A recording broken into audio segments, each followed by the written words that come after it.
नमस्कार, news point लेकर हाजिर हूं मैं राजीव। दोस्तों, आज मंगलवार का दिन बीजेपी पर काफी भारी पड़ा है।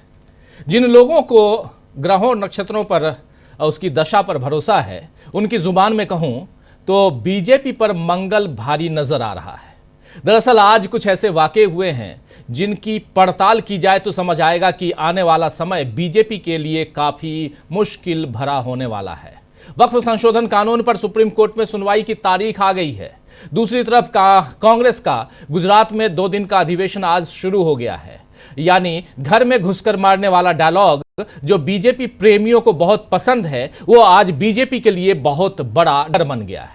वहीं सुप्रीम कोर्ट ने आज राज्यपालों को लेकर ऐसा फैसला सुनाया है जो बीजेपी की रणनीति को खारिज करता है और इसके साथ ही बीजेपी के लिए सबसे बड़ा दुस्वप्न यानी डरावना सपना बन चुके राहुल गांधी को भी अदालत से सावरकर मामले में बड़ी राहत मिली है, बड़ी जीत हुई है राहुल गांधी की, ये कह सकते हैं, जिससे बीजेपी की आफत बढ़ सकती है।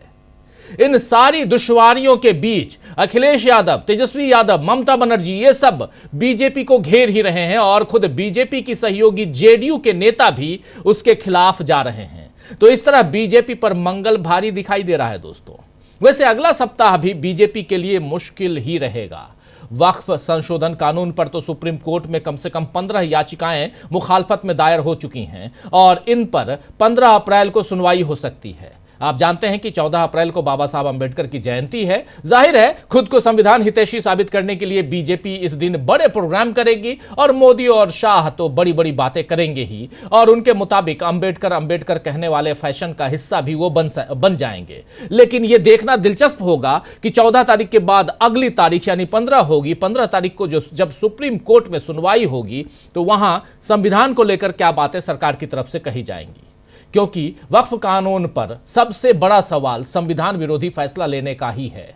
वैसे सुप्रीम कोर्ट ने आज एक और आदेश दिया है जिसमें बीजेपी को झटका लगा है। दरअसल तमिलनाडु के राज्यपाल एन रवि ने डीएमके सरकार के 10 विधेयक रोक कर रखे थे, जिस पर अदालत ने कहा है, बड़ा शानदार फैसला सुनाया है अदालत ने कहा है कि ये मनमाना कदम है और कानून के नजरिए से सही नहीं है। राज्यपाल को राज्य की विधानसभा को मदद और सलाह देनी चाहिए थी। राज्यपाल को एक दोस्त, दार्शनिक और राह दिखाने वाले की तरह होना चाहिए। आप संविधान की शपथ लेते हैं, आपको किसी राजनीतिक दल की तरफ से संचालित नहीं होना चाहिए। आपको उत्प्रेरक बनना चाहिए, अवरोधक नहीं। राज्यपाल को इस बात का ध्यान रखना चाहिए कि कोई बाधा पैदा न हो।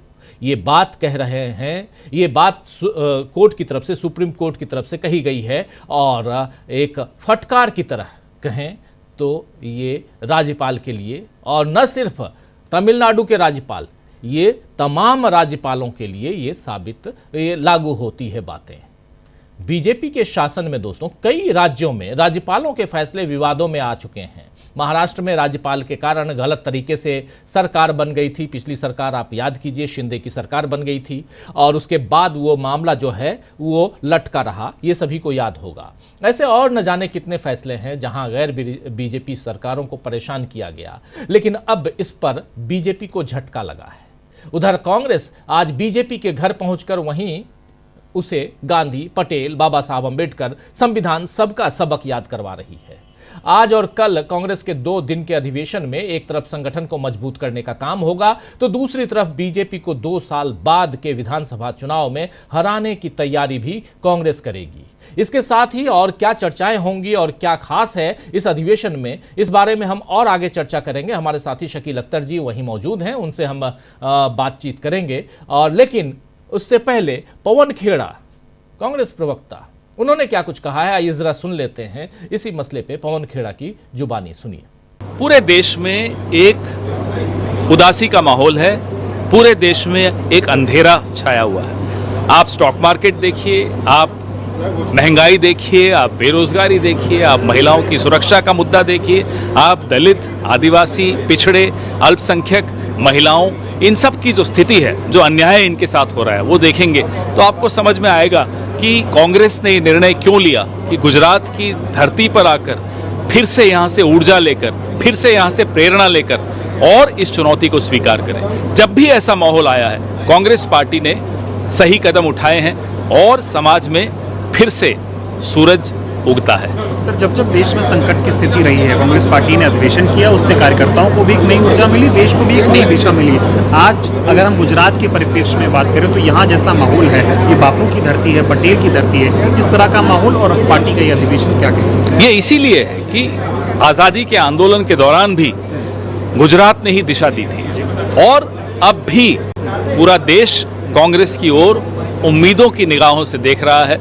उन्हें पूरा भरोसा है कि कांग्रेस पार्टी ही गुजरात से जो प्रेरणा और ऊर्जा लेकर आएगी, कांग्रेस ही रास्ता दिखाएगी। सर, आखिरी सवाल, न्याय पथ नाम दिया गया है, इसको थोड़ा समझिए। जो अन्याय मैंने आपको कहा अलग अलग तबकों के साथ, तो ये पूरा ब्यौरा दे रहे थे यहाँ पर पवन खेड़ा। दूसरी तरफ जब आज इस कार्यक्रम की शुरुआत हुई तो सोनिया गांधी ने सरदार पटेल के देखिए माल्यार्पण करते हुए उनकी मूर्ति पे, और सोनिया गांधी, राहुल गांधी यहाँ मौजूद, तमाम नेता, और ये गुजरात है, अहमदाबाद है।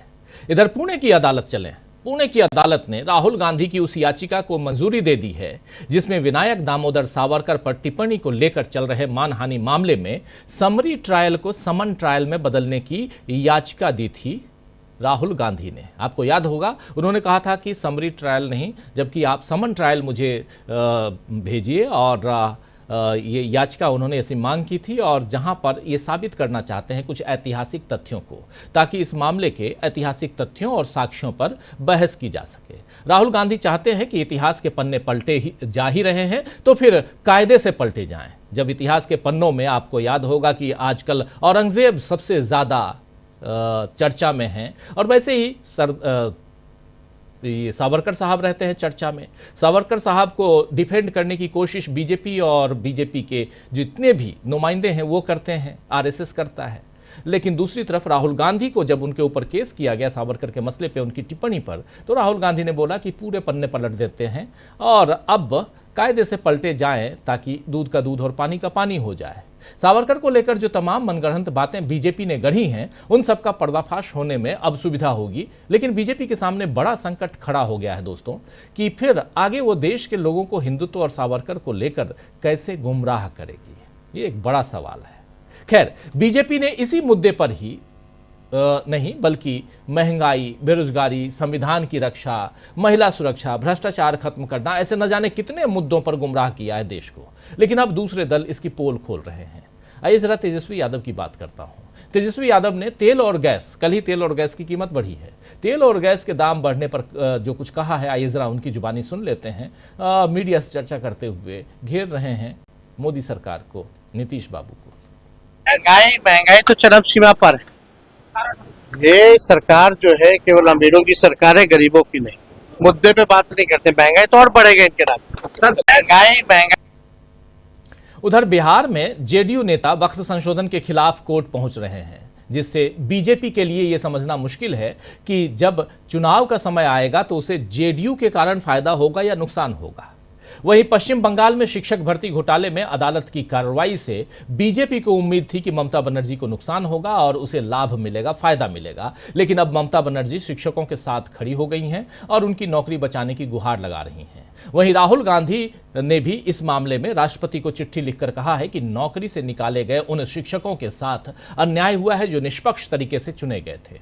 इस फैसले में हजारों शिक्षकों और उनके परिवार की आजीविका पर संकट मंडरा रहा है, और इसलिए यानी राहुल गांधी और ममता बनर्जी साथ आ रहे हैं, और यह भी बीजेपी के लिए एक डरावना सपना ही होगा। तो किस तरह आज का दिन बीजेपी पर रहा है भारी, यही हम चर्चा करेंगे। और इसके साथ साथ कैसे संकट खड़ा हो रहा है बीजेपी के सामने, कैसे राहुल गांधी की बड़ी जीत हुई है पुणे कोर्ट में, और सबसे बड़ी बात कि यहां जब इतिहास के पन्ने पलटे जाएंगे तो एक बात और, औरंगजेब का जिक्र किया था। औरंगजेब के कब्र के रखरखाव के लिए एक आरटीआई में पूछा गया, सवाल पूछा गया कि क्या यूपीए की सरकार के वक्त औरंगजेब के कब्र के रखरखाव के लिए, देखभाल के लिए कितने खर्च किए गए पैसे और कितने रुपए खर्च किए गए इधर नरेंद्र मोदी की सरकार में। आप चौंक जाएंगे दोस्तों। यूपीए में 2014 का जो बजट था 5,000 रुपये था, मात्र 5,000 रुपये औरंगजेब की कब्र के लिए यूपीए सरकार। जो आखिरी 2013-14, उसके बाद तो नरेंद्र मोदी की सरकार आ गई, चुनाव हुआ। लेकिन इधर 24-25 में जो बजट है, जो अब 25 का बीत गया, अब 26-27 आ गया है, आपको पता होगा फाइनेंशियल ईयर 1 अप्रैल से, तो जो 24-25 का बजट था वो 5 लाख से ऊपर का था आरटीआई का। तो अपने आप में वो एक अलग ये एक्सपेंडिचर, ये आरटीआई का जो है, ये आपके सामने हम रख रहे हैं 14-15 में देखिए कैसे बढ़ा है एक्सपेंडिचर औरंगजेब के उस पर। 2014-15 में 5,000 रुपये, उसके बाद 15-16 में 9,397, यहाँ से लेते लेते 2024-25 में 5,35,988 रुपये, 1,51,204 रुपये, ये पूरा देखिए। 19-20, 20-21 में थोड़ा सा वो कोरोना काल था, इसलिए वहाँ पर 19-20 में बजट नहीं है, लेकिन 20-21 में 3,000 रुपये ही है। लेकिन 21-22 में आप देखिए 2,55,000, उसके बाद 2 लाख से ऊपर 1 लाख, 1.5 लाख, 5 लाख, और लड़ाई कर रहे हैं, कब्र खोद रहे हैं। चलिए, ये जानकारी सिर्फ आप लोगों के लिए रख रहा था, क्योंकि औरंगजेब चर्चा में काफी बने हुए हैं। चर्चा को आगे बढ़ाते हैं, हमारे साथ कुछ वरिष्ठ साथी जुड़े हुए हैं, उन सबसे पहले आपका परिचय करवाता हूं। देखिए, उधर सीधे